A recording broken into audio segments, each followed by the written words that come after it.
Peace. Welcome to the vault. This is your host, Sharif Ali, on High Frequency Radio Network. Just want to thank you for tuning in, listening in live, wherever you are in the world. So excited to bring this episode to you.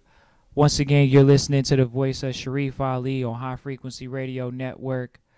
Just so happy and grateful that we're able to come together on this glorious day to go over a glorious topic and do some incredible things. So just want to start out as we always do, giving a big shout out to the High Frequency Radio Network, the founder of High Frequency Radio Network, Yusuf L. Just a big brother, big mentor, and great friend. Just always want to give a shout out and a thanks to him for being able to put me in this position to come forth to my people, individuals of African indigenous descent, and to really spread the message of entrepreneurship and business. So just excited for it to come forth tonight, and just really thankful. So just want to start out as we always do, giving a big shout out and thanks to the ancestors and the creator, knowing that without them there would be no me and be no us. Always excited and thankful for that. I want to give a big shout out to my mother and my father and my grandmother and grandfathers for, bringing us forth tonight, helping me become the man that I am, and being able to, do the righteous work that we're looking to do. This episode today is going to be what is a 501c3 charitable foundation, and look forward to bringing that information to you in the most solid manner possible. So just very thankful that, we can do that today. Really excited about that. So, I want to give a big shout out to the trustees. We do private training, helping individuals manage their private estates.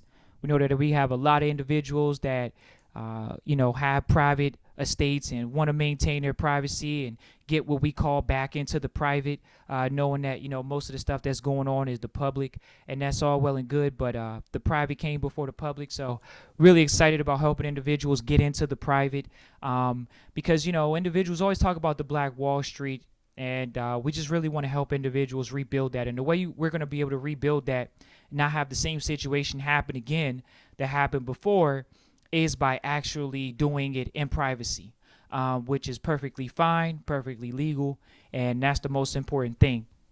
So once again, this is The Vault, your host Sharif Ali, broadcasting live from High Frequency Radio Network, and just really thankful. I want to give a big shout out to the individuals that contact The Vault privately and look to, deal with us in the private, whether it's a consultation or getting enrolled in private trustee training. That's the most important thing, is individuals being able to maintain their private estate. And we look forward to helping individuals maintain their private estate. And that's the most important thing, is helping individuals be able to do that. So just really excited about that. And then we want to thank anyone that's looking to do that. Anyone that's contacted us just to say, show love and thanks. Really appreciate you all showing thanks and love. It really means a lot to me.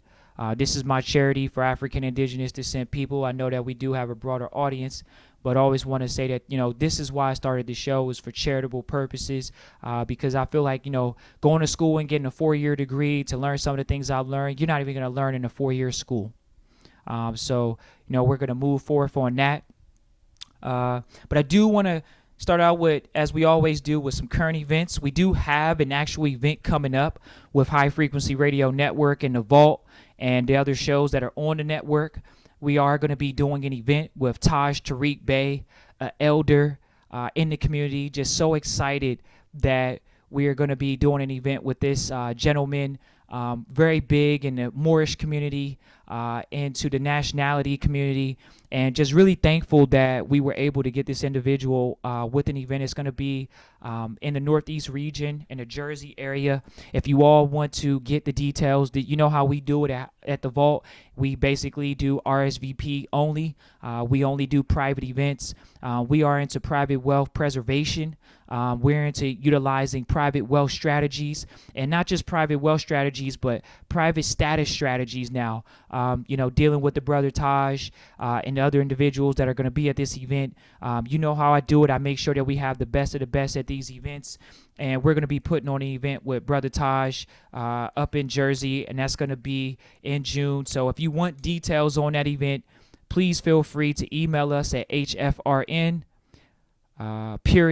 vault@gmail.com so we can actually get those details to you. Once again, you all know that we do private events, so it is going to be hfrn vault@gmail.com. And you know how we do it. We'll send you the RSVP. You got to go ahead and do what you need to do for the RSVP, and we'll go from there. Because we're dealing in privacy. This show is catered towards privacy. Tonight, I feel like I'm going to go through a thorough understanding of privacy, even when it comes to charitable foundations and things of that nature, because our people are left in the dark with this information right now. We see privacy going on right in front of our eyes. We hear about the private sector going on right in front of our eyes, but for some odd reason, everybody is pushing that we need to have these public LLCs, these public corporations, these public charities, and everything's public. There's no privacy protected when that's just not the case for everybody. So definitely look forward to serving you all today and pushing you in the right direction so you can make educated decision on what is it that you want to do with your life and things of that nature. So current events, I really don't even have too many current events this week. I've seen a lot of things going on with this Bitcoin thing still. I know Mother's Day passed, and you all can contact me, Sharif Ali, SHARIF, space ALI on Facebook, and look at my page. I posted that there was a coin or 1 ounce gold coin that, everybody that's into this whole Bitcoin thing is trying to go in about with this whole Bitcoin thing and say Bitcoin's better than gold and it's outperforming gold. Well, let's just look at this. Isn't every currency going against gold? So why do we need to say that we shouldn't have gold? See, everybody, gold is something that rich people buy. They hold. It's a savings. Bitcoin is an investment. It goes up, you sell when it's high. You don't sell gold and silver. You want to know why? Because it's a finite amount on the planet. If any of you all want to challenge me, you can go do your research. Gold and silver is not grown by the earth. It's not oil. The earth produces oil. It does not produce gold and silver. Gold and silver has come to the planet via asteroids and comets and other large rocks. That is why I think it was in the recent 2000s, Barack Obama, as the president, passed that if the United States lands on an asteroid, they can claim the asteroid. This is where we are. We are at the age of them claiming space rocks now. So, we don't need to be caught off guard by this whole, is there enough, gold or silver on the planet? There is not. They are mining gold and silver every day. They're using it in your cell phone. It's dissipating. They're sending it off to space via rockets and satellites and things of that nature. So not to get too bogged down with that, you guys know that I'm a gold bug. I'm a silver bug. I've been trained. We make sure that our trustees or individuals that are looking to protect their private wealth know what to actually acquire in your portfolio. Why would you not have something that's never going to go to zero? Everything is pegged against gold and silver. It's not pegged against that Bitcoin. The governments are getting hacked, and you guys are thinking about investing in a digital type environment. Remember, that's an investment. That means where your money is at risk. We don't do that. We make sure that individuals hold wealth privately. We are capitalists. We have no intentions of losing anything that we take in. So, not to stay long-winded on that, I'm just going to go into this episode because I do this for charity, and I'm so excited that we're able to really kind of focus and go in about charity tonight, what particularly a 501c3 is when it comes to charitable foundations, because we hear a lot of athletes have these things, politicians have these things, and people really don't know how they're held. There's a difference between public and private. Please familiarize yourself. Secondly, I remember when I first came into this information and my mentor, because I did have mentors when it come to this information, and I still do have mentors. I'm not a know-it-all. I don't pride myself on being this $1 million guy in the public, because guess what? Every wealthy person holds their wealth privately. The people that you know about publicly, they're the ones that have public information. There are richer people privately than they are publicly. That's a fact. So I remember when I first ran into my mentor, he mentioned to me, he said, he helps people make money giving it away. And I was like, okay, how does that work? And we got into conversations about this whole private charitable foundation stuff. We talked about the Bill and Melinda Gates Foundation, something that I'm going to put a pin in right now to actually come back to that. Bill and Melinda Gates Foundation. Because that foundation was started after he had an antitrust lawsuit, keyword trust. We have to understand what's going on here. Trusts are generally dealing with privacy. And so he went through an antitrust lawsuit. And he said, rich people make money giving it away. And I never knew what he meant until, he taught me, and now I'm here. As well, recently in the news, this is sort of like a current event, people have a big issue with Mark Zuckerberg giving his wealth away to a foundation, saying that he doesn't own any more Facebook stock, that the stock is now going to pay the foundation. Why is it? Why is it that wealthy people set up foundations while everyone else is setting up a traditional business? Oh, yeah. So wealthy people make money giving it away. Okay? They set up entities. You have to understand, brothers and sisters, that business is about your last name. If you're focused on entrepreneurship, it's about your last name. That's why they set up these foundations. These foundations are to preserve their last names. Don't you see the Rockefeller Foundation, which we're going to get into heavy tonight?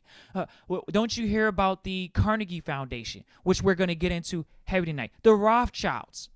You hear about these individuals and you say, well, didn't they start out that way? No, they didn't start out that way. They built those foundations. Most of those are first generation, multimillionaires, and then went and took it beyond that. But they all, for some reason, had a foundation. This show is for us in America because we can deal in these foundations and these charities. Why is that? So we're going to be talking about that tonight. I want to address something right off the rip because a lot of brothers and sisters, they ask about this whole nonprofit. And I'm just like, brothers and sisters, charity is a business. So how can we say that it's nonprofit? When brothers and sisters come to me and they say, well, I have a nonprofit established. You know what I say? I don't care.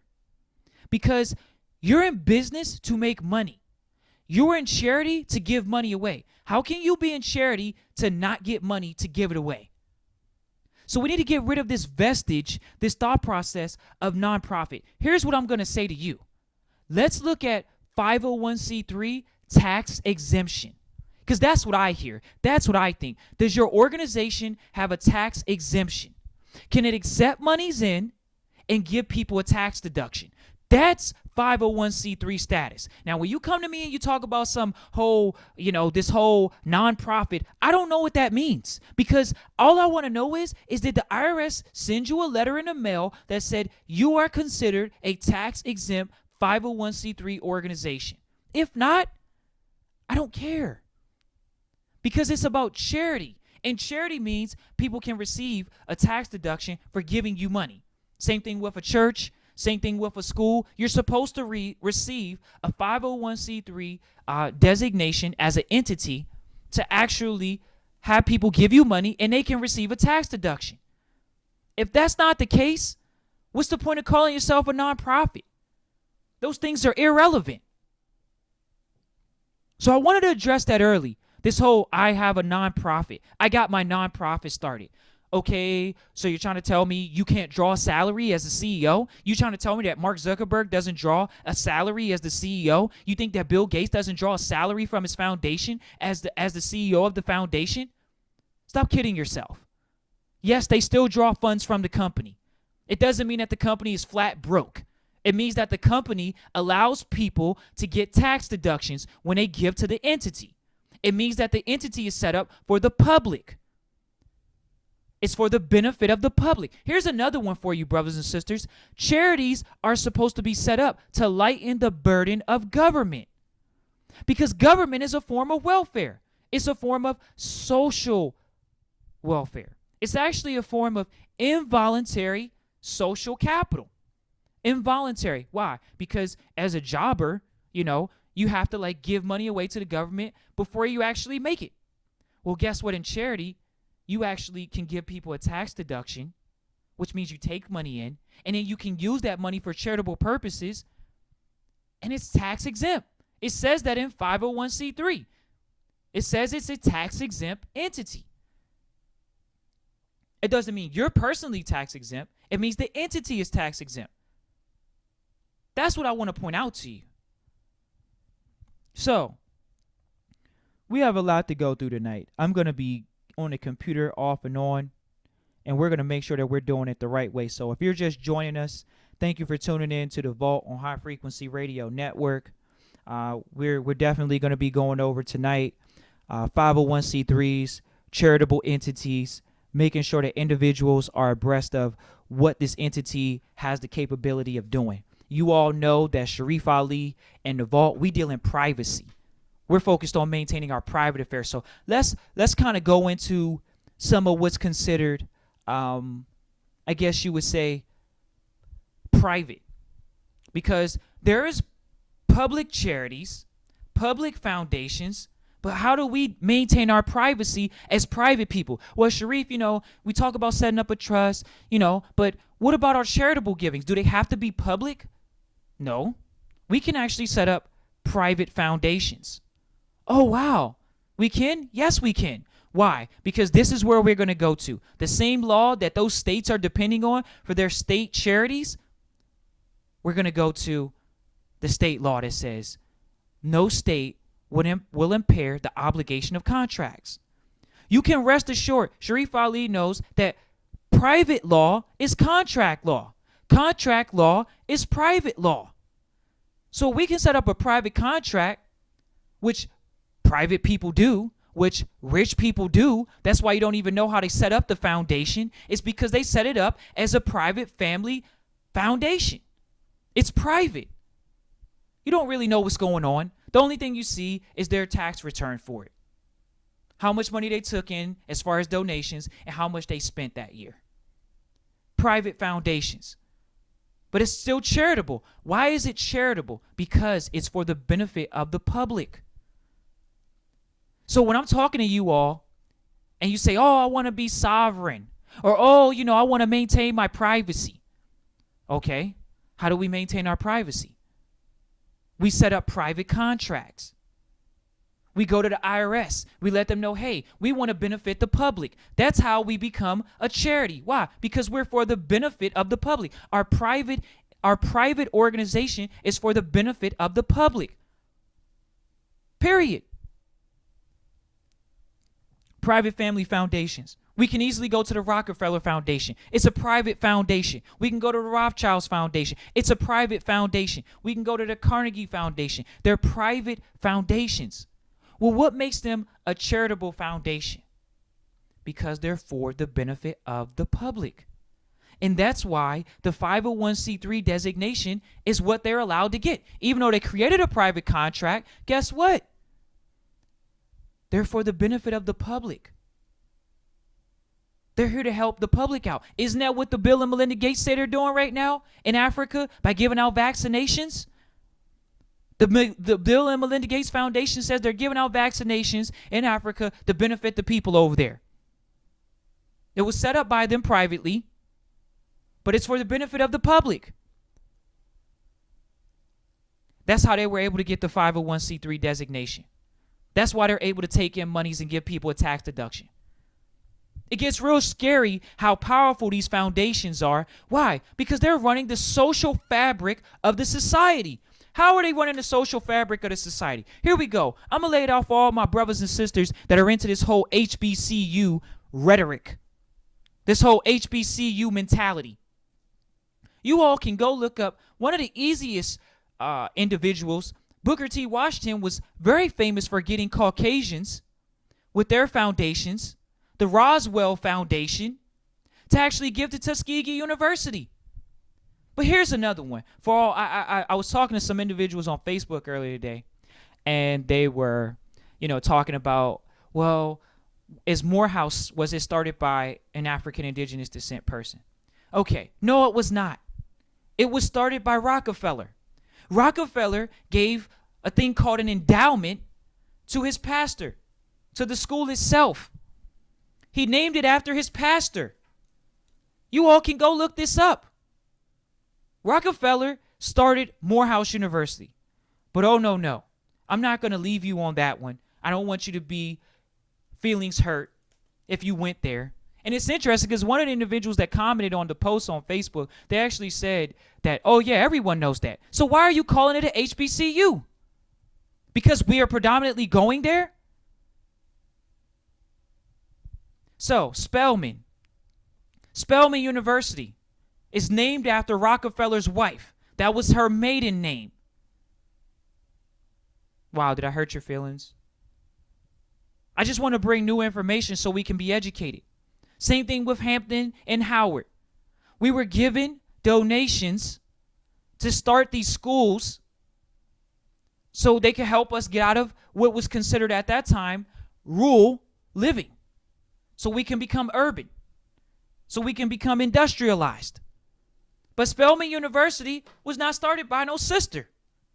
It was named after his Rockefeller's wife, her maiden name. And we're surprised by this? And that's for all the HBCUs. It's rare that I can research a HBCU and not see that Caucasians were giving us money to start these schools. And is anything wrong with that? Completely no. We've had to work together in this country. That shows the social fabric of the country. But it also shows the dubiousness of the country. Why? Do you think Rockefeller family's working? I'm pretty sure everyone going through Morehouse and most of the individuals that go through Morehouse and individuals that go through Spelman are just looking for a degree to go find a good job. So I had to address those schools early because a lot of people say, well, we have these HBCUs and there are schools. Guess what? These foundations are founding the schools. That's why when you walk into the school, you see the donor wall. The donor wall is what's running the school. The school wasn't started by the state.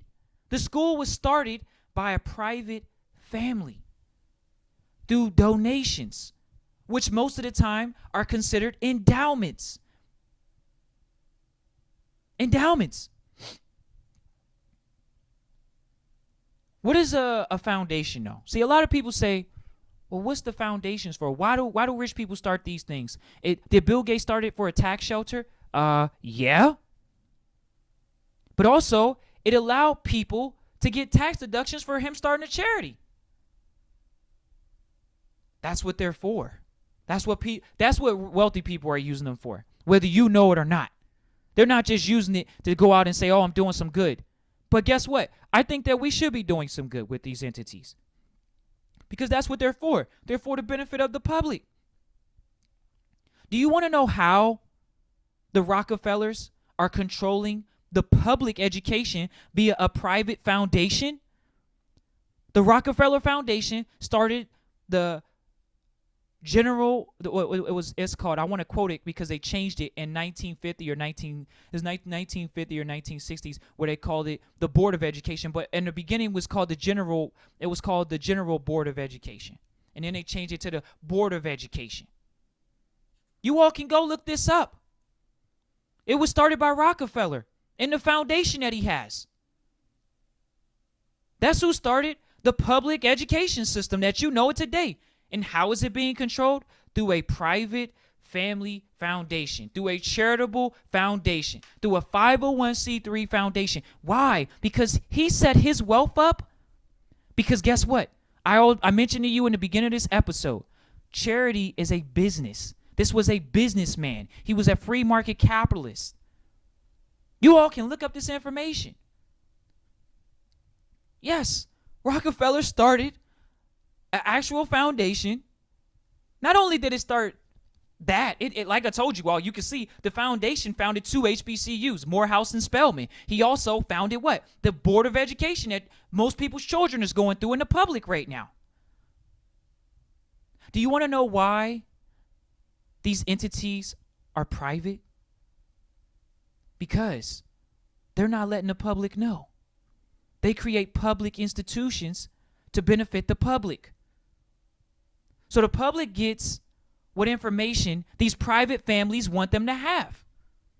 Private families meaning the Rothschilds. Private families meaning the Carnegies. Private families meaning the Rockefellers. These individuals are private people. Why? Because they deal in trust. The coin termed is own nothing, control everything. Wow. It looks like Rockefeller, he did a great job at that. He owns nothing. But guess what? I can name hundreds of companies that you deal with on a daily basis that the Rockefeller Private Foundation owns. But they're private. In my episode last week, that's why I went over private corporations versus public corporations. Because private entities are owning these public entities. So in this particular case, a 501c3, a charitable foundation, can be private. You all know that we talk about private. We talk about own nothing, control everything. We actually talk about trust. Having a trust in place. People think you need to be a trust fund baby. You don't need to be a trust fund baby. You have an estate when you're born. That means you need to have a contract in place. A trust is nothing more than a 3-party contract. Nothing more, nothing less. You can start a trust with a ring. You can start a trust with a table. You can start a trust with a pair of shoes. It's private. How do we know this? Because the Constitution protects this, whether it's on a state level or the federal level. It says, own nothing, control everything. Article 1, Section 10 of the Constitution. No state will impair the obligation of a contract. They don't touch these trusts. Why? Because rich people put those things in place. They're private people. I want to point out how the public education system, which is a charitable organization, anything in the public is charitable. Everything in the public is charitable. Why? Don't they tax corporations in the public? If it's in a private, it's not in their jurisdiction. Now do you see how these individuals are able to amass wealth? And you be like, wow, this guy is like super stupid rich, like $1 trillion rich. Yeah, they're $1 trillion rich because they're in the private. The private has nothing to do with public taxes. The private sector has nothing to do with public taxes. The public tax the public. The private, wow. What does the public say about the private? That means you're non-government. You're not in our jurisdiction. That's why we see so many individuals coming along saying, hey, I want to have my 9-8 number. Hey, I want to actually have a private trust set in place. Hey, I want to deal in foreign jurisdiction. Hey, I don't want to be a part of the United States. Why? Because you want to maintain your privacy. But what does this have to do with the public, Sharif?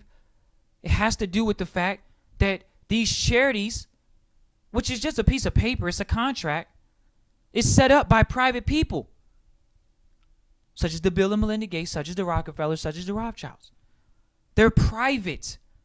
They understand contract. Article 1, Section 10. But what makes it a 501c3? Here you go. It's for the benefit of the public. Now, if you're trying to tell me that public education is not for the benefit of the public, then let's go look at the General Board of Education. Now just called the Board of Education. 1903. Rockefeller created that through the private foundation that he created. Facts.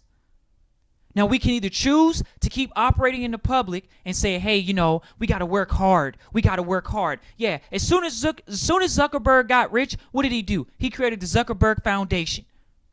Is it a coincidence that wealthy people set up their wealth and put it into a business that is perpetual? Charity is never going to go out of business. That's how I was taught. Charity's never going to go out of business.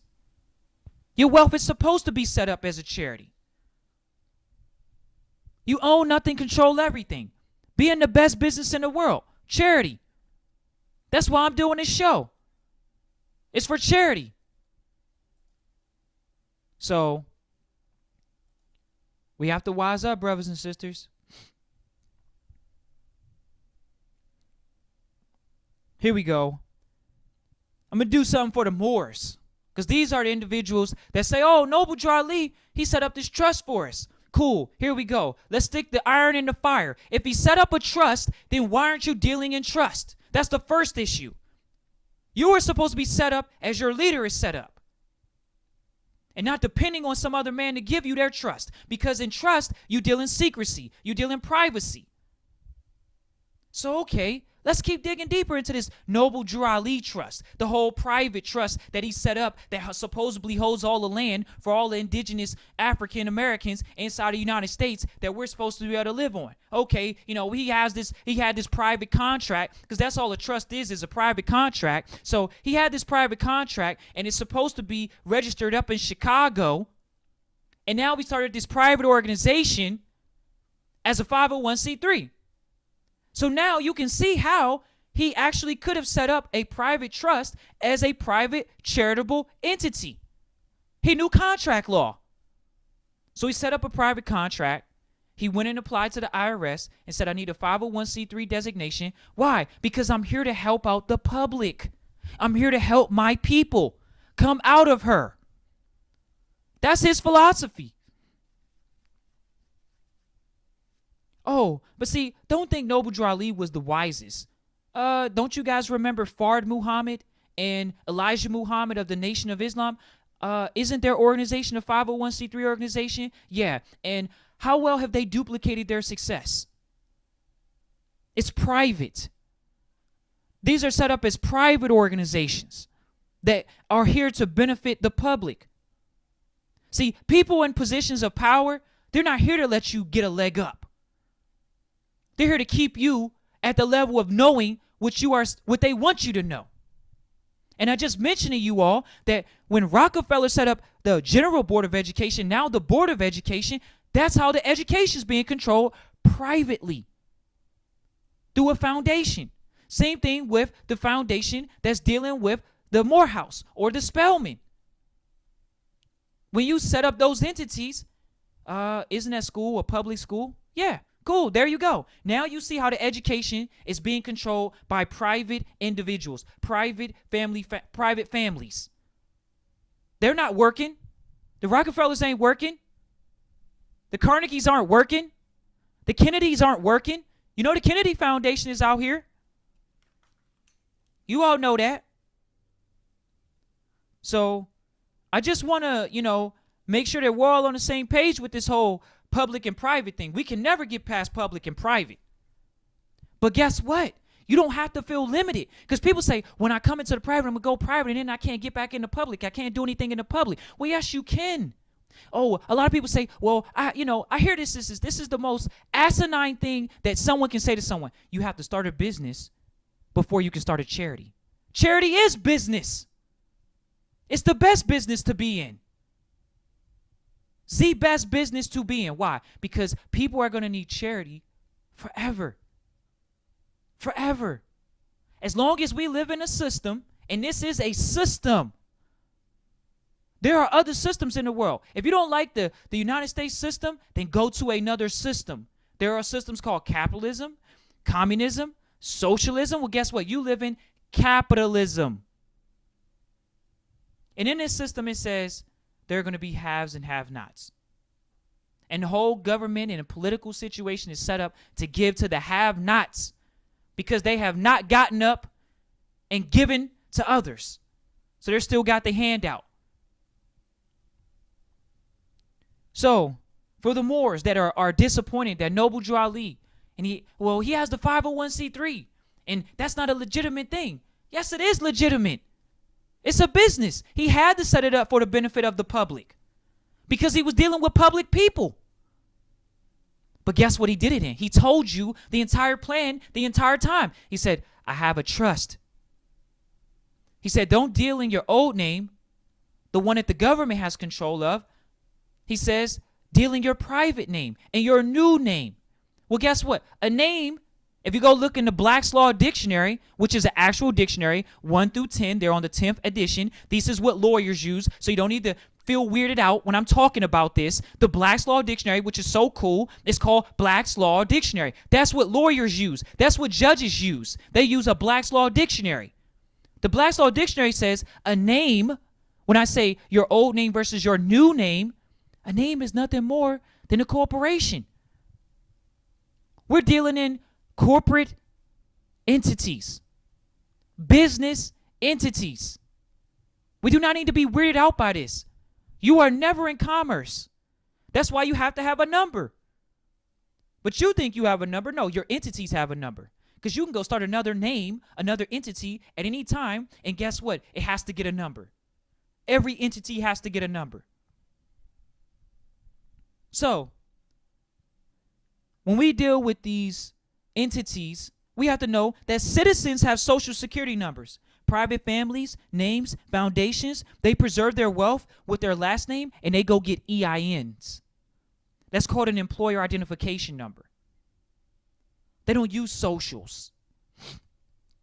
Why would they use a social? It's not about their first name. It's about their last name. You can go set up a private family charity or a charitable entity, a charitable foundation that A, maintains your privacy, and 2, you actually are doing what now? You're giving to the benefit of the public. That's a business. And people say, oh, is that legal? Is that right? Can we really do that? Yes, you can do that. Legally. Because that's what rich people are doing. Right before your eyes. Rockefeller, I hope you all don't get upset that I'm talking about Rockefeller too much. I really don't care. I really want to point out to you all levels of success. I can point out to you all W.E. Du Bois, a very prominent individual in the community, very successful individual. He actually has a foundation. This is what wealthy people do. Now, you can either think poverty or you can think wealthy. And you don't need to get rich to do it. You just have to do it, like Nike says. And wealthy people are using these things, what most people would say, as a tax shelter. That's just the facts. As soon as most people get rich, they say, they go start a what? A charity. So why is it that these athletes are starting foundations? They're doing it for tax purposes. What are doctors doing it for? They're doing it for tax purposes. They're not doing it just because they want to be extra good citizens. They're not doing it for that. Oh, so here we go. I gotta bring it to you all. One of the largest endowment funds, because how are these private foundations creating colleges? Remember, Rockefeller created Morehouse, he created Spelman, and so guess what? Harvard is a college too. So since Harvard is a college, how was it started? It was started off what's considered an endowment. It's a contract. See how we keep going back to contract? Do you see when you go look up Harvard, it's actually a private entity. It's private.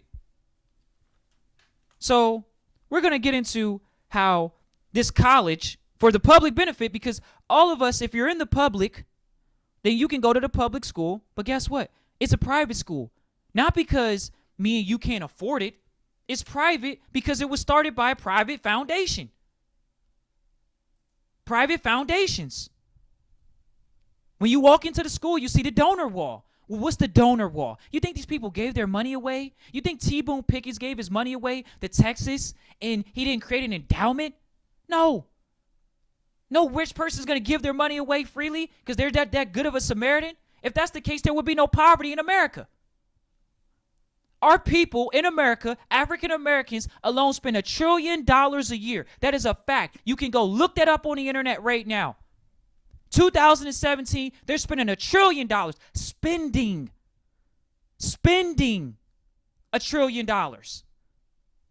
The national debt ain't even 20 trillion yet. And these people that are complaining, having a bad plot in life, it's less than 40 million of them, and they got $1 trillion that they spending. Back to the subject of private foundations. Harvard's private, how is it held together?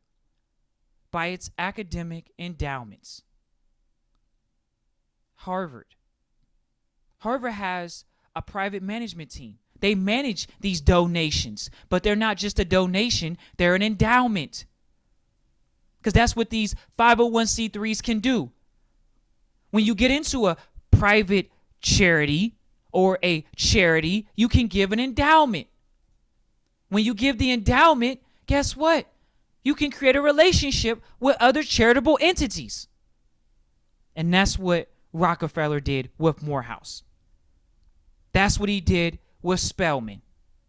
He created private contracts. So not only did he control the public school education with the General Board of Education, he even went into secondary education. Secondary education of controlling now, well, yeah, you're going to get some knowledge here because it's a public school.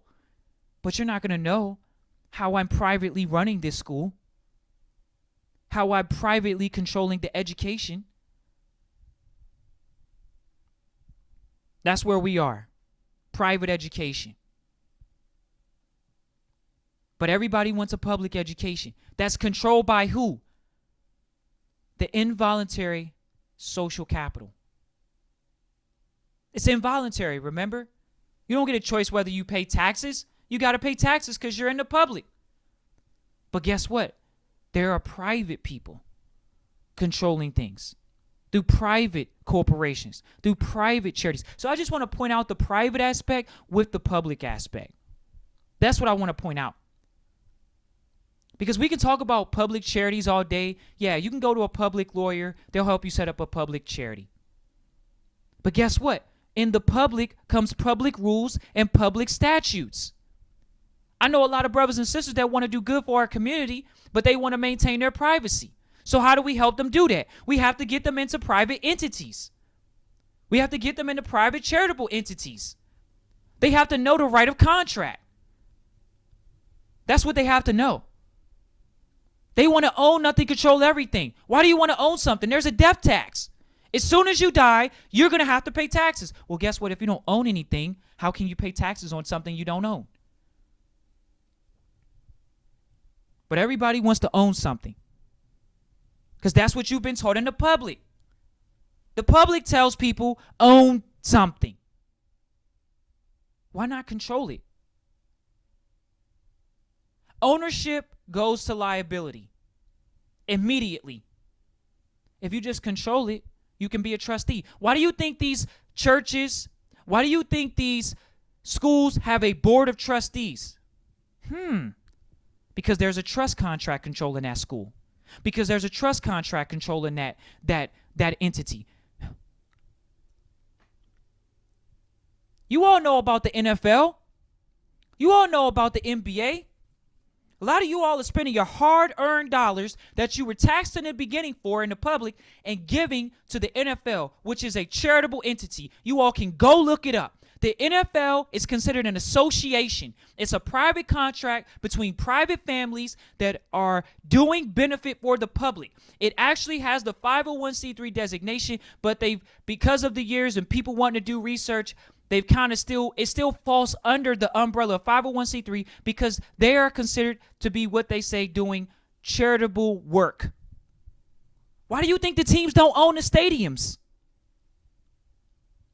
You guys think that was a coincidence, right? Because they're for charitable reasons. Why does the state raise the money for the stadium? And everyone says, well, my taxes went to building the stadium, and then M&T Bank goes up, and then SunTrust Bank goes up, Bank Stadium goes up. Why is it that these large entities are, once again, not paying taxes? Why is that? Because they are set up as private charitable entities. Private charitable 501c3s, we're doing the benefit of the public. We allow the public to come to these games. And you're sitting there wondering, well, why isn't it considered a donation? Because they have their affairs structured at that level to where, what are you really paying for? What does your receipt say you're paying for? You're paying for an amateur event. The athletes are independent contractors. Did you really think that these owners of these companies, really trustees of these companies, are setting up these entities where their employees are $2 million? No, that means they have to have a large insurance policy on these players. Why do you think the players were fighting for a union? Why do you think they even have a union? It's because they're independent contractors. Just like your Uber, just like your Lyft. They're 1099 contractors. That's why they have to have an agent. That's why they have a thing called free agency. Because they don't work for the company. They work for themselves. That's why you see the athletes say, I got to go create a foundation, because all the money's coming back on me as self-employed. 1099. So I have to go set up a 501c3 to actually lower my tax bracket. That's what these athletes are saying. But guess what? Why are these athletes doing it? The NFL, why are they open to these athletes doing it? Because the NFL itself, the United Way is a charity. They set up another charity and said, we're going to call it the United Way. And we're going to partner up with you athletes now. But here's the kicker, brothers and sisters. Are they public or are they private? That's what I want to know. Are they public or are they private? That's the issue, brothers and sisters. There is things called private charities that are set up for the benefit of the public. That's what your NFL is. But are the players at that level?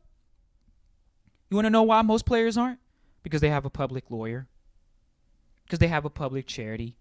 They're following the trend.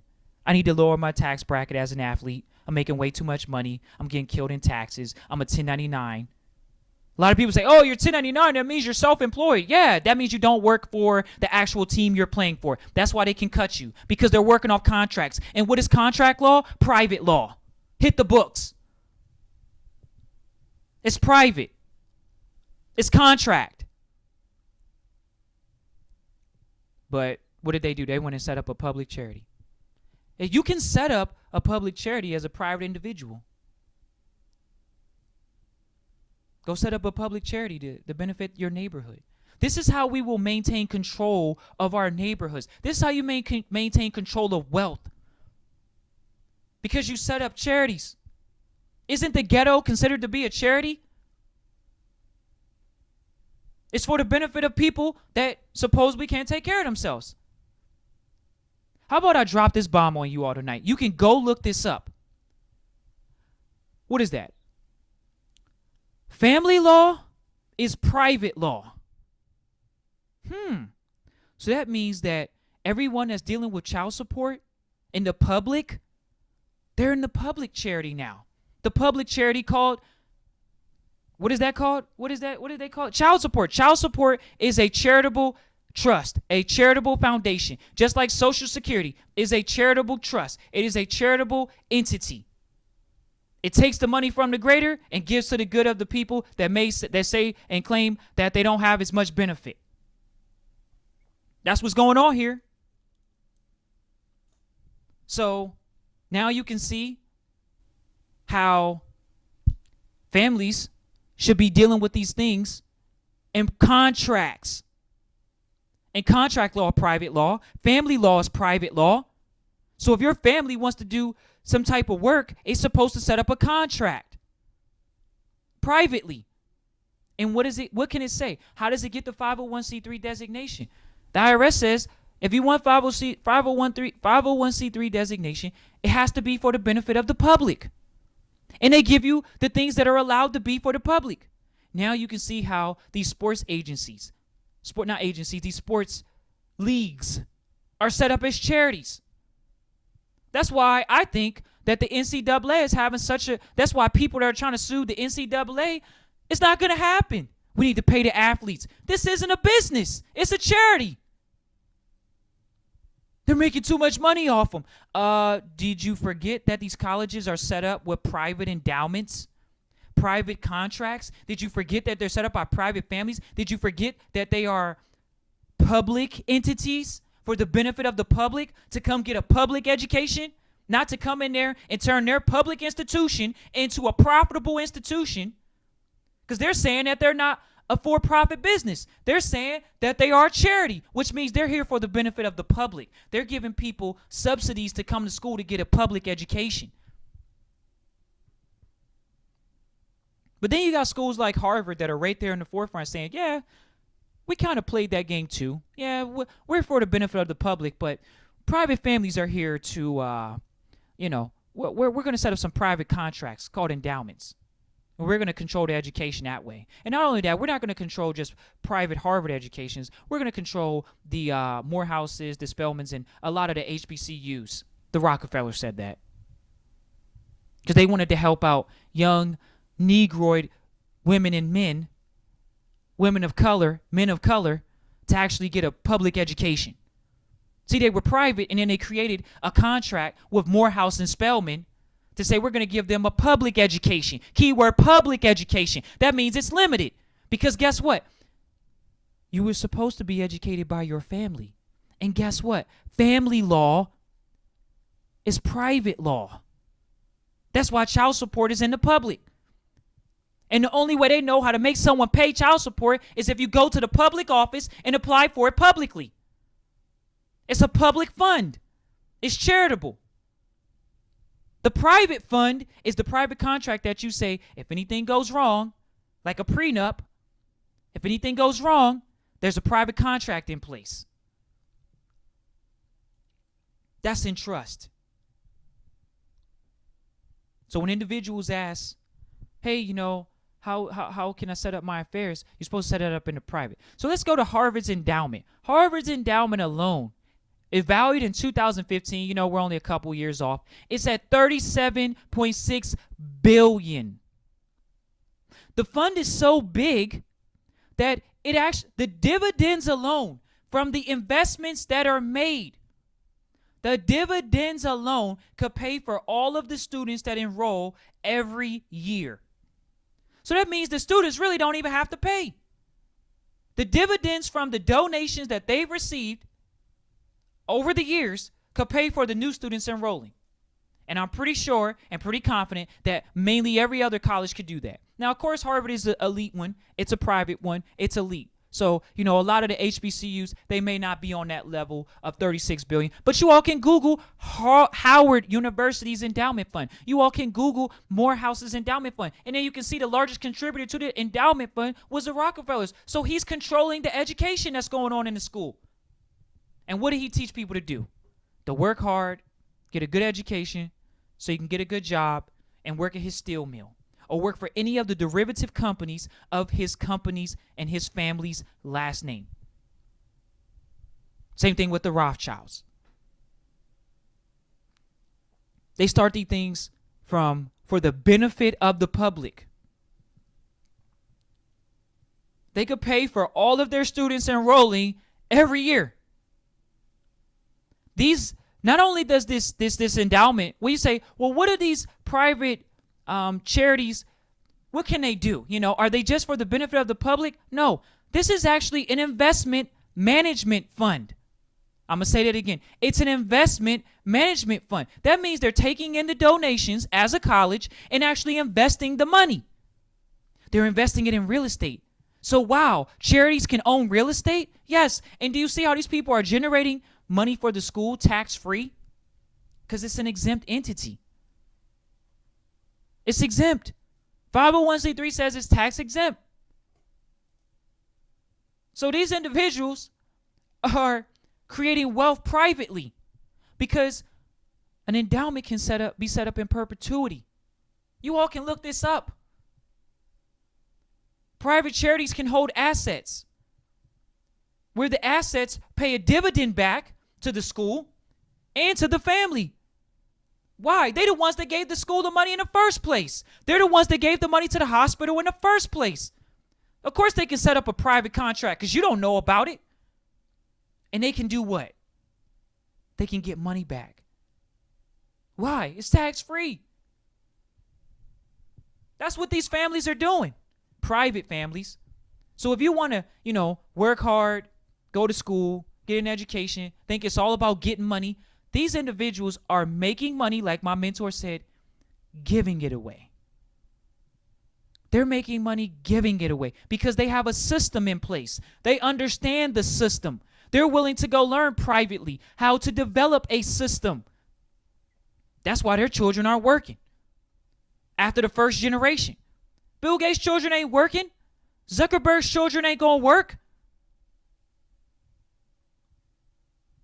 The Rockefellers' children aren't working. The Kennedys' children aren't working. Do you see how all of them have foundations? Do you see how they set up art institutes? So for all you all that are artists, and people say, oh, you got to go start your art business, and it has to be, a traditional business. It doesn't have to be a traditional business. You can actually set it up as a charitable foundation, a charitable entity right off the beginning. Now, the issue is do you want it to be public or private? Because we operate from private. Why? Because we honor the right to contract. The right to contract. Article 1, Section 10. Article 1, Section 10. No state can impair the obligation of a contract. That's what it looks like an endowment is. That's how it looks like these hospitals are being created. So when you walk into the hospital and your private charity or your charitable foundation has given to this hospital, that's how your name goes on the wall. Okay? Not only is your name on the wall, you think you're going to be sitting in the ER for 3 hours if you've given a donation to a hospital from your charitable foundation, from your 501c3 entity? Because charities are here to do good what? For the public. Well, isn't a hospital for the benefit of the public? Isn't a church for the benefit of the public? Isn't a college for the benefit of the public? Yes. So they make money giving money away.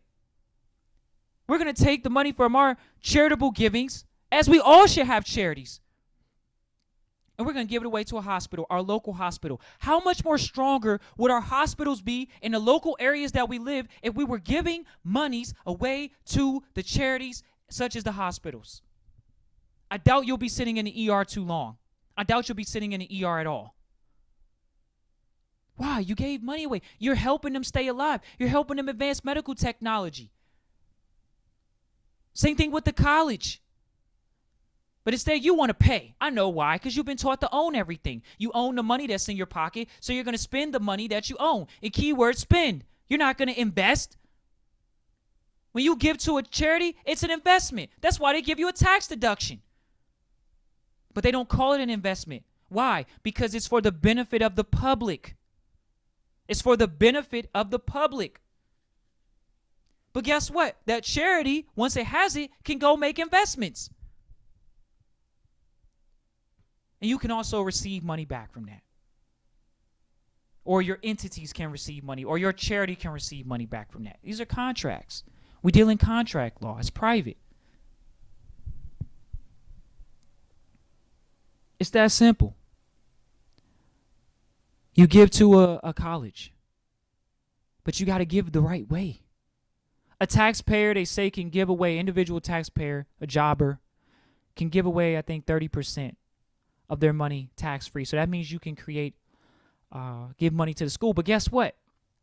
I'm not going to go there tonight with these endowments. That's for private trustees. If you all want to understand how to make things work in this fashion, you have to enroll in private trustee training. It's no way around it, brothers and sisters.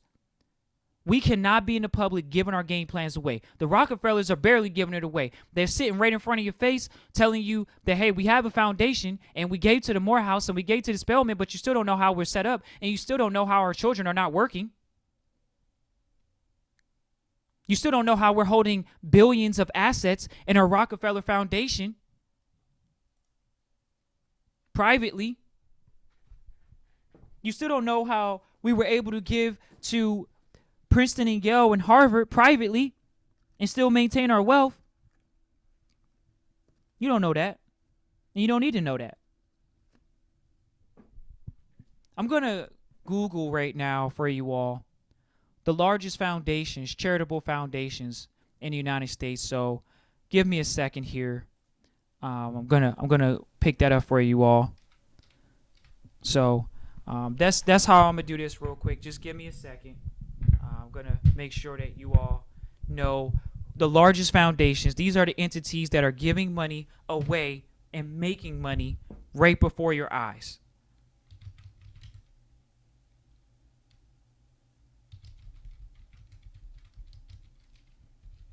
Okay, here we go. The largest foundations. List of the wealthiest foundations. The Bill and Melinda Gates Foundation. When you all can Wikipedia. This is how awesome this information is sitting right in front of your eyes. Oh yeah, we can't forget about the Ford Foundation. Definitely can't forget about the Ford Foundation. Huge.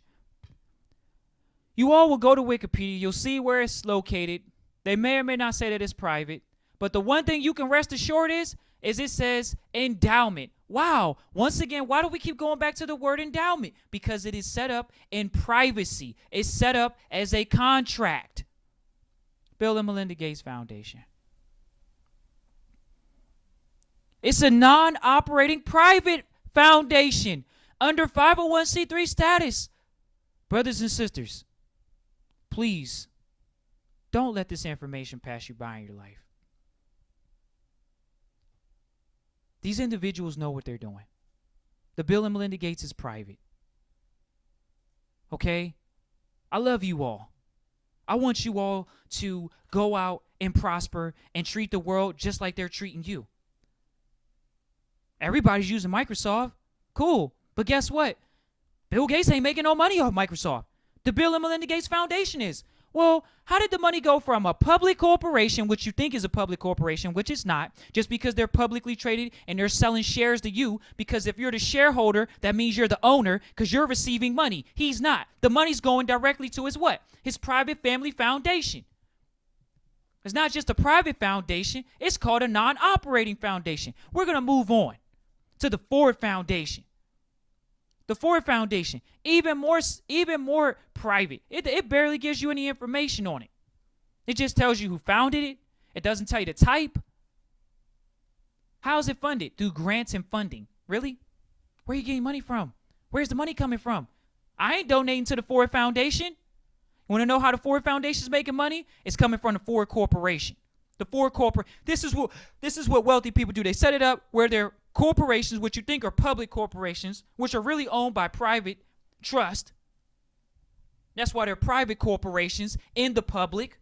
Oh yeah, it says the Ford Foundation, globally oriented private foundation. So not only is it a charitable entity, a 501c3 entity, it's actually private. So when you all are saying, I want to go into the private, I want to maintain my privacy, I want to do things from the private, you still can help out the public from the private. And how do you do that? You do that through a private contract. That's how you maintain privacy. Why? Because private law is contract law. Contract law is private law. Family law is private law. Do you see how these individuals are naming things after their last name? Because it's about the family, and family law is private law.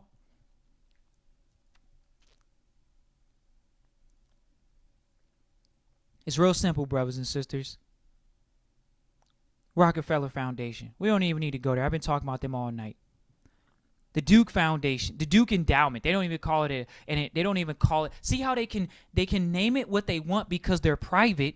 But when you go to the Duke Endowment, it says it is a private foundation set up by James Duke. It says the mission of this foundation is to serve the people of North Carolina and South Carolina by supporting selected programs. Do you see how they are in control of where they give their money to? Selected programs of higher education, healthcare, children's welfare, and spiritual life. So they're putting their money into spiritual life. What is that? Spiritual life. They're giving money to churches? That's very vague. Children's welfare, that's very vague. Healthcare, that's very vague. We kind of know what higher education is. Your secondary education, your colleges. Let's keep reading here. I like Duke. I've always liked Duke.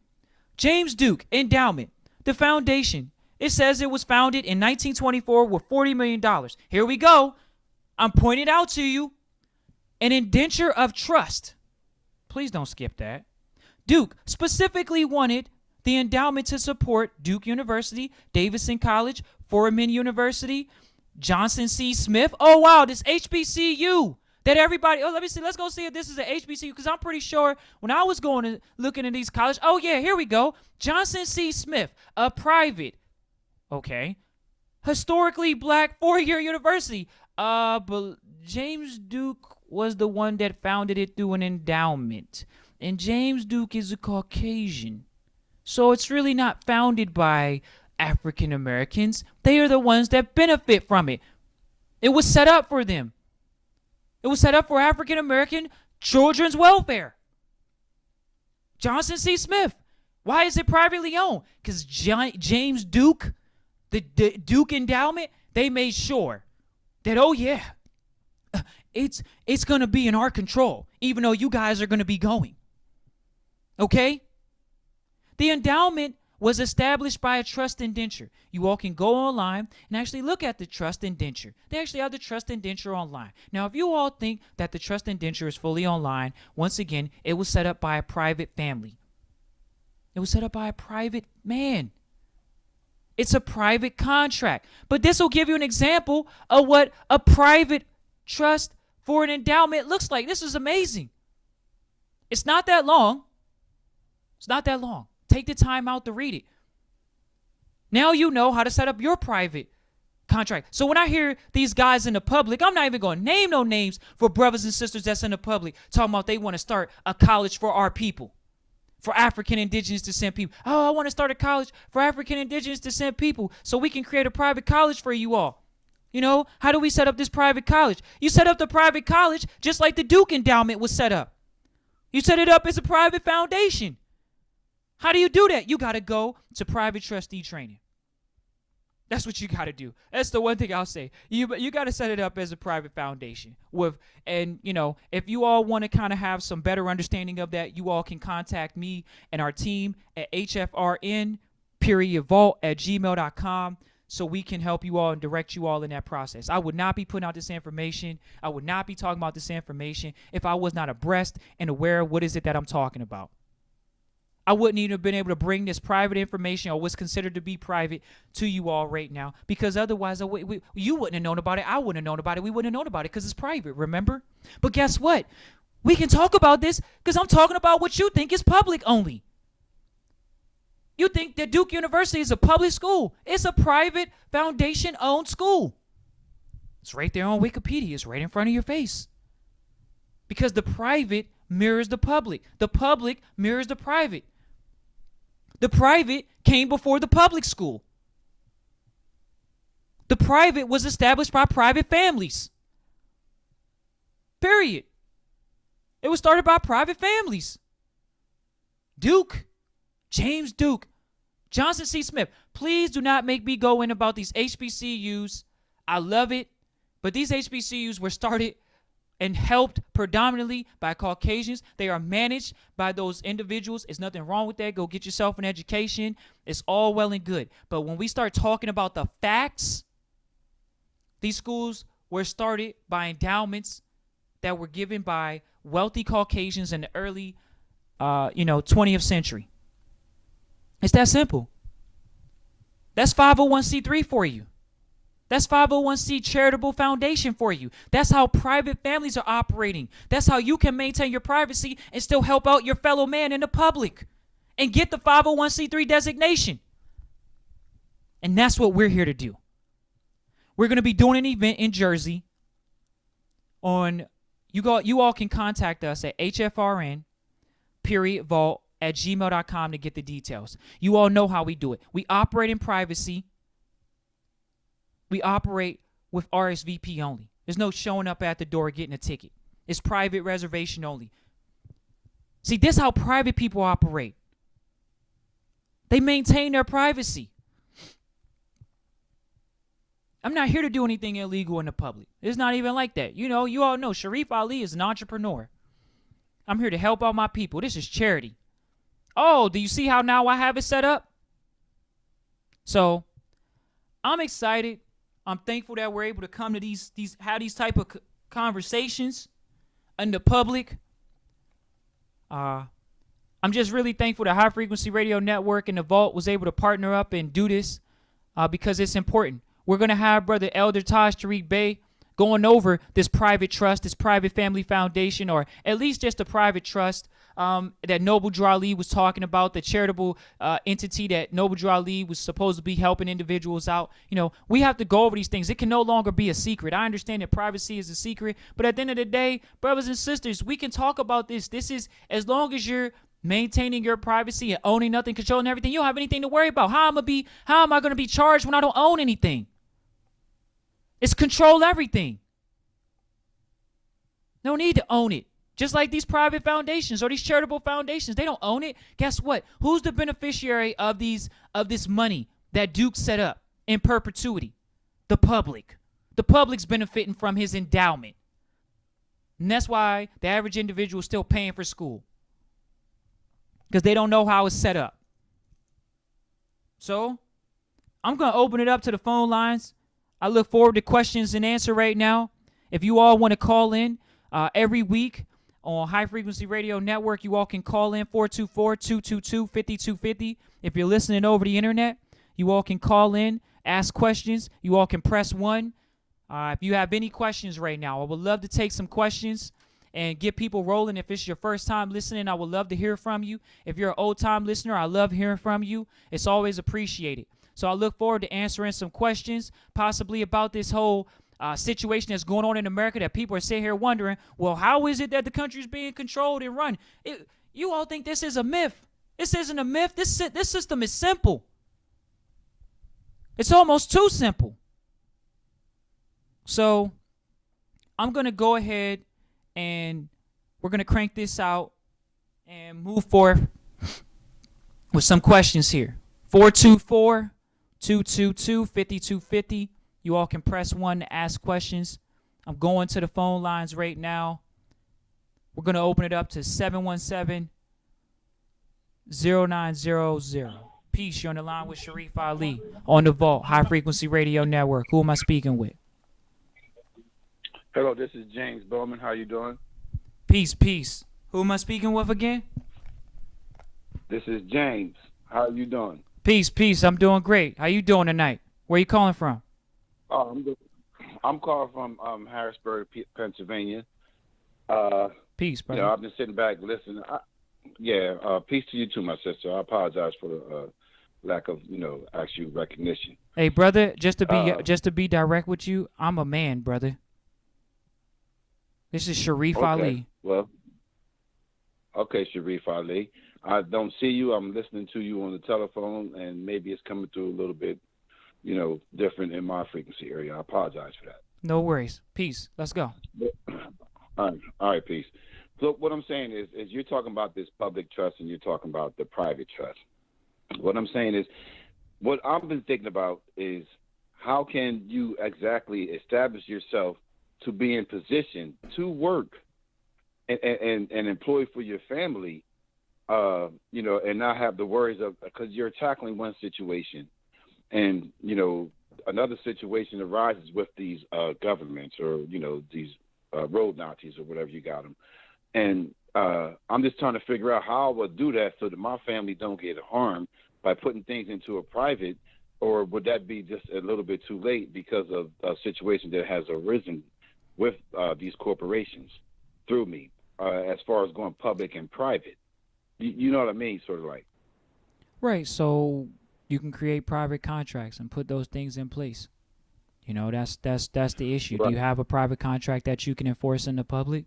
If you don't have a private contract that you can enforce in the public, how can you expect a private remedy? That's what you're asking me. You say, I'm all in the public, I feel defenseless, I don't feel like I have anything protecting me, and I want to protect my family privately. Private law, or contract law, is private law, so you have to have a contract in place. Simple. Yeah, and I see that. The issue is maybe it's the intimidation of the size of the company that I'm going after. I'm going after these traffic people here, and they keep coming after me in my possession. Well, see, that's the biggest thing, I think. And so I think a lot of brothers and sisters get into this position. It's called adverse. And second of all, you're going up against a military cartel They're the government. They have a military. So we don't want to be looking at them as an adverse party. Okay, what I talk to brothers and sisters in the private, it's about protection, not about suing people from the private. Why would you be suing the government? The government is the courthouse that you actually have to go in and get your documents administered by. You think these individuals aren't friends and family? Yes, they are. So what makes you think that you're going to go take a private contract and go sue a public entity and take them off hundreds of millions of dollars or even millions of dollars? Like, they're using taxpayers' money in the first place to even get anything going. So what makes you think that these individuals are going to give you any money because you're private? No, what they'll do is they once again, I'm going to go back to this is how what you need to stand on. Own nothing, control everything in Article 1, Section 10 of the United States Constitution. No state can impair the obligation of a contract. So if your property is inside of a private contract, we can stick to the Constitution because they say if we take your property and we use it, we got to give you just compensation. But what do you think they're talking about? They're talking about a private contract once again. They're not talking about public contracts. Why? Because they're in control of public contracts. I see. Well, yeah. Now it's so I see what you're saying on that issue there. What I'm saying as far as that is, okay, as I'm working, they're stopping me traveling, and they know I'm in a specific town that is well known for this. So this is why I'm bringing this up, because this town that I'm in is well known for this throughout, and they have intimidated a lot of people throughout this whole area. It's only about 20 blocks long. These people, they know by design how to get you and catch you. And what they're doing is they're taking you to court. Like a guy pulled me over and never gave me a summons, never did nothing, but he sent me something in the mail and told me you'll be receiving this in the mail. Now I have this in the mail, and I'm saying to myself, why you guys keep coming after me when all I'm trying to do is travel or use my conveyance to get back and forth to work so that I can make sure that I have a living for my family. And I have to go and file a trust just for me to go and do that, No, it's not. because I'm in the public. Not well, exactly. Yeah. Your private family came before the public social security number. Your family, whoever it was, applied for a public social welfare number that people are using. So what makes you think they don't have jurisdiction over anything that's dealing with that? So if you did not create any private contracts to put you in a position to where your flesh and your body is insured or privately protected, then you're dealing in the public. Public and private don't mix. It's almost safe to say you're not supposed to even have a job. Why? Because jobs are for public employees. If you're private, you're using the EIN because it's own nothing, control everything. And if you don't own anything, you can't be charged for anything. It's contracts, and they're not gonna impair the obligation of a private contract. Is it written appropriately? And then you don't file no trust in the public. That's a public trust. We don't deal in public trust. We deal in private. You want to deal in privacy. Private trusts are basically just taking advantage of the right, take advantage of the fact that you can have a private contract in place for yourself and still operate in the public. That's perfectly fine. That's why you see a lot of people in the public right now trying to use this 98 number. Well, I'm not too familiar with the 98 number. Okay. What I'm familiar with is what I'm expressing right now is that I went and got my MCO for my vehicle. I have not given them a contract as far as a license or given them permission as far as registration with my vehicle or anything. But they know that, and they still come after me. This is what I'm saying. So that's what I'm saying going as far as private. You know what I mean? Is it absolute? I mean, it sounds like it must be absolute that I have to put that into a trust, my vehicle, like a UC one or so. But that would still be commercial. And that's where I'm getting it at, because if I'm dealing in commercial and these corporations are commercial, I'm stuck as far I can get from under them, regardless of the jurisdiction. I mean, I understand the maritime and the admiralty and all that that's going on, no contract and, and no hurt. How do I get them, to stop summoning me to court for things that I'm not saying it's no constitutional right. I'm saying inalienable right. I'm saying it's my God-given right. I'm saying I am the living spirit is what I'm saying to myself. Did you create a private contract that states that? Is there a private contract that you can enforce in the public? Bam, I just keep mentioning to you that you want to get into a position where private contracts are what you're living through. The public is not we have no control in the public. We don't control the public. The public could shut down the internet at any time. So we're not in the public. We're in the So you mean public. like a notice of understanding or something? No, like I Is said, that what private, that is? just a That private contract. Just you, private law is when you deal with contracts is private law. You can enforce private contracts in the public court. They respect that. They're not going to abridge the contract. They're not going to say, well, this contract is not valid. They're just going to say, okay, let's look at this contract. Does it violate our public policy? No, then we have to enforce it. So okay, well, thank you. Now that's just a little that was put to me a little bit different. I think I understand that manner, and I've never even researched in that manner. I've been researching in a lot of other different things. I don't even. Where would I start? First of all, You got to go to your I local. want to get it. I would say go to your local law library and start looking up contract law, just so you can start familiarizing yourself with that. Even in contract law, there's a public aspect to it, but on the back end of that, you do have it's contract law is private law. You can look that up. And when you get into that, you can consult with me at hfrn.vault@gmail.com, and we can go over. Give me a second. Yep, I'm going to write that down. I'm sorry. I apologize. I should have had this pen. Oh, you're fine. It's sitting right in front of me. No, you're fine. All right. Yep. Say that again. Say that again, please. hfrn vault Yes. at gmail.com. Period. VAULT. Correct. And we can kind of go over. I don't even want to give you a consultation over the air right now, but I think it's always good for the listening audience because a lot of the listening audience do have public conveyance vehicles, and they think if they go get the manufacturer's standard order or whatever that thing is when you get it in the beginning that says it's your vehicle. I'm gonna ask you one question: is it your vehicle? It should not be your vehicle. And the private side, you're practicing own nothing, control everything. That means contracts own the product. You don't own it. You just control it. You're the trustee. So that way, then that responsibility will lie on them. No, it wouldn't lie on them. That means they have to. No, it just means they have to go.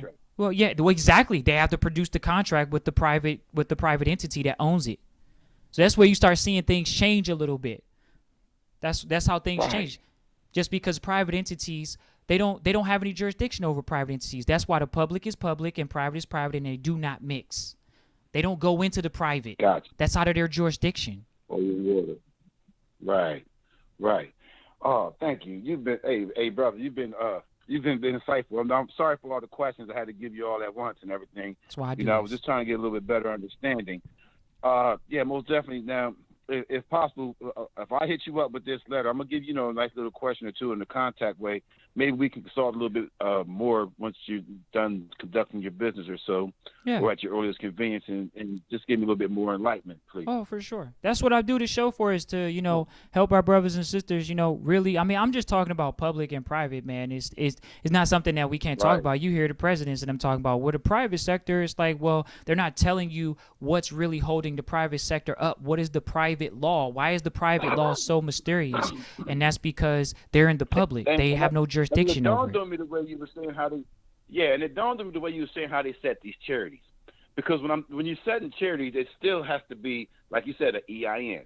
It still has to be either incorporated or some other type of license, limited license corporation or so, whatever. It still has to be listed under the 501c or the 503 or the 501c(a) or whatever. They got to list it up. They got to list it up under there, and that's the way. Now I see what you're saying. I don't want to. What I see, I don't want to put on the air because I'm not too sure. I'll talk to you when I give you the real confidence. But the way I'm seeing it, personally, is though this is the way these people are keeping this money. So that way they say, okay, well, you can't invest in that because I'm sending this to this charity. This charity's reason to come up on top is because I'm going to make this money investing in, let's say, these technology issues or whatever, right. But at the same time, this charity has an investment for the cause that you want to give it to, and this is what I'm going to use that money for. Right. Completely. Okay. And they're controlled by private entities. So if I do have corporations already established with what used to call them federal tax IDs back then. Yeah. But we're talking EIN. Yeah. If I do have separate corporations with that, I can actually just is it through the bylaws or completely? The bylaws at that point, the owner, you just go into the bylaws and state that the private entity, whether it's a charity or a trust or whatever, is going to be owning it. That's how you. That's how you. That's how the Got Bill you. and Melinda Gates. They can't. They. I mean, dude, they have a 40. Like they have a lot of money in that one foundation. So they create corporations. I like the guy from Under Armour because Yeah. he created a charity. But his charity, if I was an article that I might post on the Facebook page that I have on the Vault page, is that they the charity that he has actually went out and created LLCs. So it actually did create public entities and public businesses to Right. actually own real estate. So it's like, really? And to So draw in more perspective. yeah, Yeah. it's very Wow. sophisticated, but that's how business is done. So but yeah, please feel free to Yeah, it contact is. me. Look forward to hearing from you. HFRN period vault at gmail.com, and we can just talk a little bit more further about how to maybe put some private contracts and just kind of help you get in a better position, man. And do work from there. Yeah, yeah, yeah. I'll be hitting you up a little bit later on, and I appreciate. I'm gonna let you go in here, and I'm gonna continue listening. And thank you, brother. You've been doing a great job. You and your whole cause and high frequency radio, man. It's a lot of respect from this end. We don't have too much here, so I got to keep this alive. Oh Thank you. yeah, 100, man. Peace and blessings to you. Thank you so much for calling in. Appreciate it. Islam. Islam. So, as you all can hear, brothers and sisters, we have some good callers calling in tonight. We're going to keep this train rolling. HFRN period vault at gmail.com is the email you can contact us for just maintaining your privacy, brothers and sisters. That's what it's all about, and contract law or is private law. So we're going to move over to the next caller, 317-1342. Peace, you're on the line with Sharif Ali on the vault. What's your name? Where you calling from? Push the mute button. All right. Going once, going twice. Caller 317-1342. What's your name? Where you calling from? Press your mute button. All righty. We may come back to them. We're going to go to the next caller. Next caller, 314-3882. Peace, you're on the line with Sharif Ali in the Vault, High Frequency Radio Network. Peace. Peace. What's going on with you, brother? Peace. What's your name? Where you calling from? My name is Orrin. I'm calling out of St. Louis, Missouri. Peace, brother Orrin. How you doing tonight? What's going on? I'm blessed, brother. Awesome. I've been hold on. I got this little baby right here playing too much. Go back in there. Come on. Okay. Congratulations, proud father. Yes, sir. Definitely. Thank you. Mm-hmm. I've been trying to get back into the study of things. And when I don't know if I spoke to you last time when I called, but when I first started to study, I was studying with some more. Things went bad. I got locked up. I was crazy with it. I was like, oh, I'm not going to do this no more. I left it alone. Mm-hmm. But one of my other brothers who studied with me at the time, Brother Saya, he called me about a month or so ago and was telling me about the information that he found and that it was real and that, I need to get back on it. And since then, I've been trying to get back on it. I've been listening to blog talks from YouTube, different blog talks with Yusuf and Jonah and yourself I've been listening to. So that's just a brief one. My question is, I heard you just tell the other brother that I should go to the law library to start studying contract law. Is that correct? Oh yeah, for sure, man. Yeah, for sure. It's at the local library, whatever county you're in. Every county has a law library, man, and it's free. So you don't need to be a lawyer. You can go down and start reading the law library. We have to invest our time in our private education, and you might be the only more in there. You know what I mean? But I rarely see Fezzes in the law library. I can tell you that right now. I love my brothers and sisters, but I don't be seeing them in the law library. So when I don't see y'all at Emory or when I don't see y'all at San Francisco Law Library, don't be mad because I'm going to call y'all out. I don't be seeing y'all in there. It's like, where y'all at? You know what I mean? It's like, supposed to be studying the law. I'll be in there almost all day. Sometimes just looking at reading, man, I don't want to give out jewels. I love my jewels, man, but I'm going to give out, you definitely want to check out American jurisprudence. Always a classic. And then get into your state jurisprudence on contract law. And one thing I can say, man, is the law librarians are always really helpful. So it's not like they won't like they don't care if you're a lawyer or not. Sometimes if you want to get on the internet, they ask for an ID. But other than that, I mean, you can just walk in a law library. Sometimes actually you need an ID, I think, even to get in the law library at some of the colleges, because some of the college ones. But the public law library, like the ones that's like by the courthouses, you should just be able to walk in. But you have to watch it, because sometimes I've been to one even in Maryland where the law library is kind of in a courthouse, so you kind of got to still give your ID, and you get the whole pat down and you go upstairs in the law library. But I mean, it's free, man. You don't pay, and you need to protect your family, man. And family law is private law, so yeah. Yeah. And again, you bring me back to a couple points when you say protect the family. And again, I'm trying to get everything in its correct order, Right. so I can do just that, protect my family from like every one of my seeds, brothers and sisters, everybody who's not studying. I still want to be able to protect them if possible. You know what I'm saying? Yeah, yeah. And one thing I'm dealing with now is a child support issue and trying to get custody of one of my sons.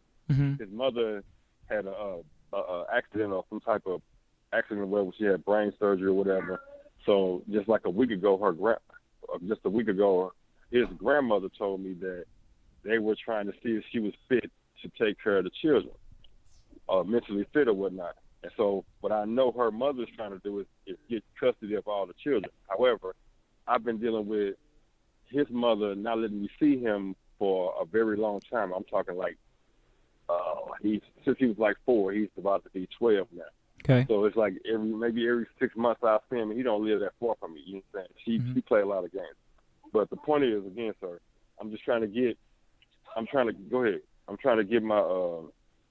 custody of him without having to go through all the court issues and things of that nature. Son, go back in there. You going to go in and stop. Go ahead. Come on now. This 1-year-old right here, he just the busiest thing ever. I know, right? How they be Okay, walking at so- 1? Like, what's going on? They be walking before 1. That'd be wild. Like, dang, you walking before 1 years old. Man, when he came, I mean, the night we brought him home, he was put it down. The night we brought him home, he was holding his head up. He looking around like, what's going on? Right. Well, this is what I'll say to you. If the situation is already started in the public, you definitely that's why you got to hit the law library. You got to start learning procedure, because everything in the public is about procedure. They're not really focused on, a lot of stuff that people think they're focused on. In the public, it's all about procedure. I would definitely recommend, I don't advise people or consult people on like dealing with necessarily child support, because like I say, child support is in the public, man. But as far as you being able to create a private contract, no state can abridge the right for you to create a private contract. You can create a private contract all day, man, between you and your son, and you can definitely have it enforced in the public court.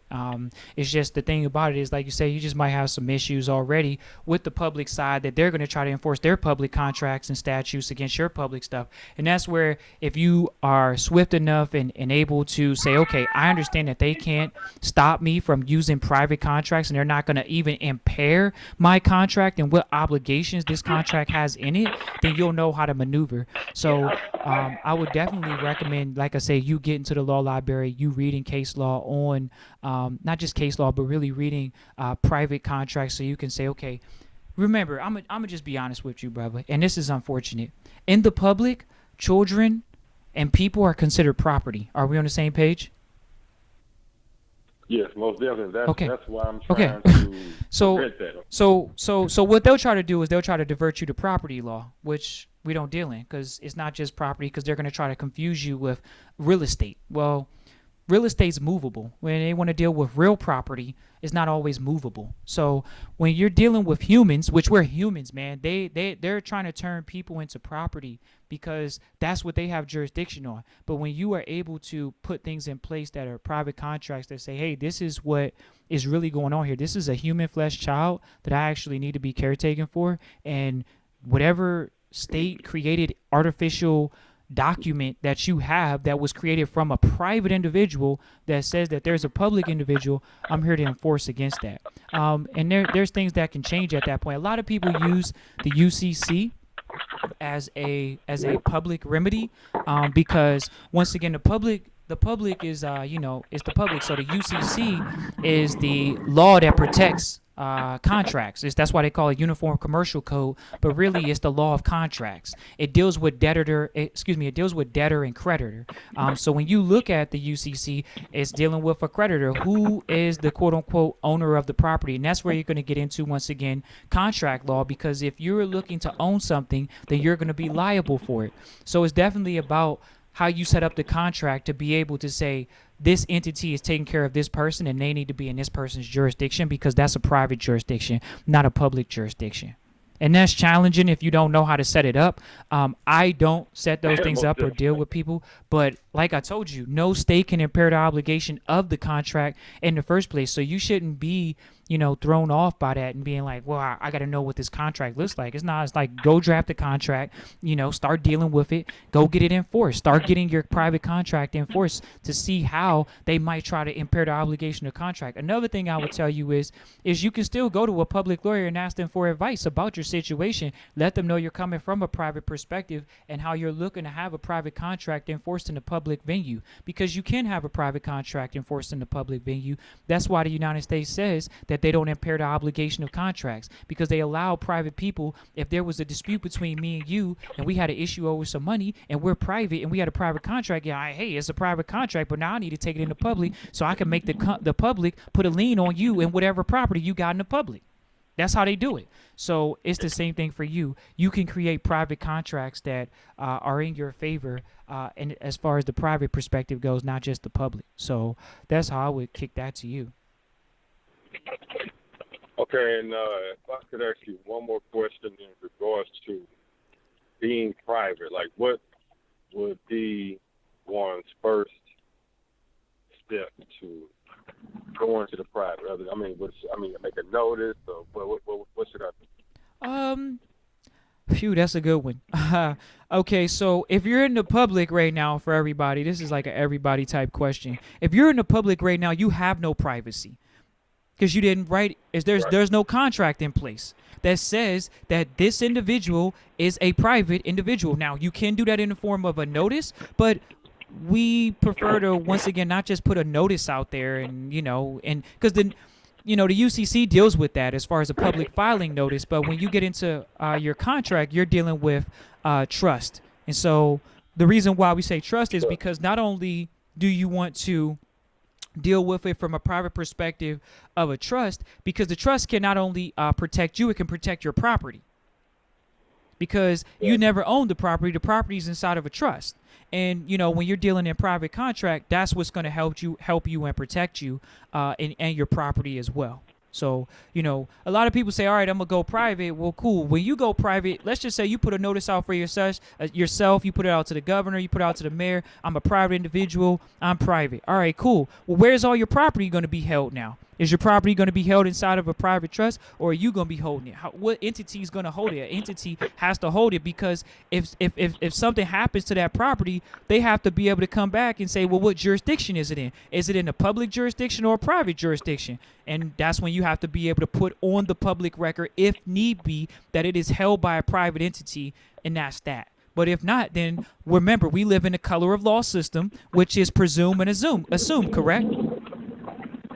Yes, sir. So they're automatically going to default every time that it's in public jurisdiction until you come out and say, all right, this property is private, or I'm private. And why are you doing that? To protect and put them on notice, and you put things in place to say, look, if you guys want to violate or deal with me in this manner, y'all best be prepared to deal with me in this manner. That's a contract. Now, if they don't respond to it because you told them, look, I'm telling y'all how I want to deal with y'all, and they already told you how they didn't want to deal with you. They want to deal with you in the public capacity, and you let them know, if you don't think I'm private, then rebut me. I'm actually filing in the public, rebut me. And if they don't rebut you and you say, well, look, in 30 days it stands as a fact, then that's the facts. And that's why no state can impair the obligation of a contract. There's a procedure. So that's why I recommend you definitely get in the law library, get some contract law under your belt, and as well get some procedural law under your belt. Because that's all the lawyers are working off. And really, it's not just what the lawyers are working off, it's what the entire system is working off. It's all about procedure. The cops are working off procedure. If the cops don't do anything wrong, that's why they go home on paid leave. He was scared. He pulled out his gun. He shot first. That's what he's supposed to do. He's protecting himself, which is the public property. He's a public municipal officer protecting himself, which is public property. That's why he shot first. He was scared. He was protecting himself. But he's supposed to be a cop. Why would he be scared?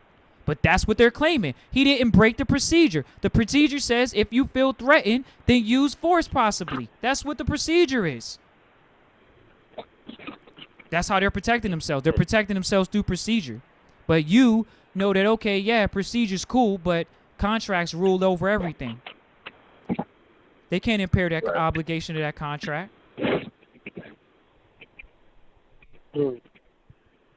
Well, one thing I want to say, brother, is to you and everybody else out there that's on this path that's helping and giving this information out to brothers and sisters, trying to help everybody get free. I really, really, really appreciate that the fact that the Creator put you guys out here. You hear me? I really appreciate that. Oh, yeah, thank you. So, with that being said, I'm going to get off the mic and let somebody else say thank you. I'll be back next week. And you said it's All right, peace and love, brother. Orland? Orland, man. Peace to you. Peace to the family. Thank you so much for calling in, showing support, man. Tune in, every week, 8 p.m. Eastern Standard Time. We are going to be up in the Jersey area here in June. So, feel free to email us. You can get the RSVP, come to the event. And we're going to be going over individuals, especially dealing. We got Taj Tariq Bey coming, brother, where we're going to be helping individuals really get into that private status and dealing in privacy, man, because that's what it's all about. We've been in the public way too long, and results are going to be nil just because of the fact that we're in the public. You can't be in the public doing business. There's rules and regulations in the public. In the private, is contracts, and contract is the law. The contract makes the law. That's not Sharif Ali. That's the contract. That's the private. That's the difference. And so we look forward to connecting with you all and really putting out, more of the private aspect there and doing it in a private manner. So if you want to get to that event, man, or even know about it, please feel free to email us at hfrn.vault@gmail.com, and we'll email you the reservation. You can RSVP, and if it's something you want to do and move forward, we look forward to partnering with you in the private, man, because that's really where we have all of our power at. It's in the private. It's not in the public. Most definitely. If you could address this for me when I get off, I forgot to ask you the question. But I think when I first started my business, I know when I first started my business, I used my Social Security number to obtain an EIN. Yeah. Is there any way I can get out of that? Well, yeah. So what you ultimately, it's not an advice here. It's just, options. You have options. You can, create a owner for the entity, and it doesn't have to be you. You can create another business. You can create a trust. You can create another entity in general. You can even create a 501c3 charitable foundation or something that owns that, so it's taking money. But the thing about it is when you say you are the LLC, and when you originally put in your Social Security number, that was just to get an EIN. That doesn't necessarily mean you're the owner. It might say that, but you can always go back to the IRS, which is perfectly legal, and say, hey, there's a new owner of this entity. It's going to be taking all the profits. But you are still on the contract as the executive. So as the executive, you can take fringe benefits. Fringe benefits means your car, means your food, means your shelter, means clothing, it means meals. Those are things that the IRS says, okay, as the executive, you're not considered to be treated as a laborer. You're considered to be a CEO, which is an executive. So you can read Publication 15B. They'll actually send that in the mail to you for free. You can just go call IRS and say, look, I need Publication 15B, which is dealing with fringe benefits for corporations. If you got a corporation, cool, you go deal with fringe benefits, but you can also create another company that owns that company. And that's why I did the episode last week of private corporations versus public corporations, because you can have private entities or another public entity own another entity, and it can receive the profits. Now, if you need to pull off some funds, then just remember the money's going to be taxed to the social. But other than that, when the profits go over to the other entity, the money just goes to that entity, and that entity is now liable for the income that it received. Just like the first entity was liable for the first income that it received. It's just that simple. Now, if you want a consultation on that, we can go a little bit further, because that's something you want to know privately on, maybe the entity that would be more suited if you're looking to maintain your privacy in the process and actually benefiting from that. What exact document and things that you would want to do and submit to them to let them know that there's a new owner of this, and the capacity of the owner and things of that nature. I love it, man. I love being able to help people get out of a position of ownership and control everything, because that's where you're supposed to be in the first place. You don't own anything anyways. That's a figment of your imagination. Just like you don't own that little guy, the little guy that's walking around that's 1 year old, or young lady that's 1 year old. You don't own them. That's why the state is doing what they're doing. It's because it's considered because the fact that you say it's yours, they got it. But if you put something in place that says I am in control of this, and this is the entity's responsibility or whatever, then things change. There are people living like this. It's just the public that's not up on it. They're the ones living in a I guess you would say, adverse position. They're living in an adverse position, which they've been given a public education. What more do you expect? Right. Hey, All brother. right, thank you, sir. Appreciate you, man. Definitely feel free to call in every week, and look forward to connecting with you. Peace to the gods. Going to move on to some other callers. If y'all want to call in and talk to me, y'all can press 1 on your phone. No, we got a ton of phone lines lit up right now, so we're just going to keep it moving. But once again, this is The Vault on High Frequency Radio Network. I'm going to take a couple more questions here.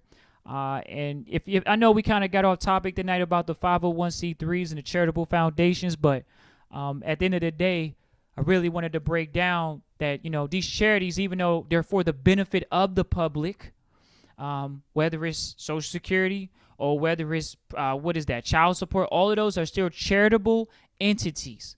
They take money from people, which is involuntary social capital, and they give it to the social welfare of the benefit of the public. And that's supposed to be money to the children, okay, or the parent that's taking care of the children. So, those are private charities that are set up. We don't control it. We don't know any of those details.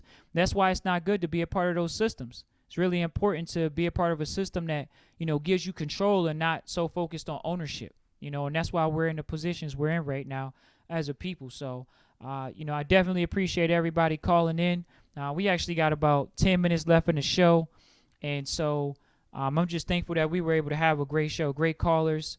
People calling in. This episode will be posted on the YouTube page for Sharif Ali. Will be posted on High Frequency Radio Network. It will be posted on The Vault. Welcome to thevault.com. Please feel free to share with your friends and family, about how we can improve our position. See, everybody's so focused on getting money. They will have you on your hamster wheel for the rest of your life. I know it, because you're going to have money and all you focus on is getting it. Well, guess what? If you have charities in place that are receiving the money, like these wealthy families are, but they're still drawing salaries from them and it's tax-free, what are we talking about here? They're not thinking about just getting it. They're thinking about keeping it. The charity is the way that they give money away to make money. This is how it's going down, y'all. I love y'all. I appreciate y'all. I thank y'all greatly for calling in tonight. It's been a pleasurable show, and we need to continuously move forward in a fashion of order and organization. The reason why I love the charity aspect of it, the reason why I'm doing charity, is because it creates transparency. These organizations, they're telling you in front of your face that they're private. That's transparency. The Duke endowment is literally right in front of your face. It actually, you can Wikipedia the private contract, the private trust contract that it has in place, the one that's actually controlling Johnson C. Smith that's supposedly a HBCU. This is how it's done, brothers and sisters. It's done all through contracts. So we look forward to y'all reaching out to us up there in Jersey. RSVP, hfrn.vault@gmail.com. Reach out to me on Facebook at Sharif Ali, SHARIFALI. On Facebook, we do have a group on Facebook, or a page on Facebook, The Vault. And, you can always check us out at High Frequency Radio Network and Welcome to The Vault. And we're going to be posting a lot more stuff online. So we look forward to serving you all. Peace to the gods. Love you all. Have a great night. Great day wherever you're at. Doing this thing all the way live. High Frequency Radio.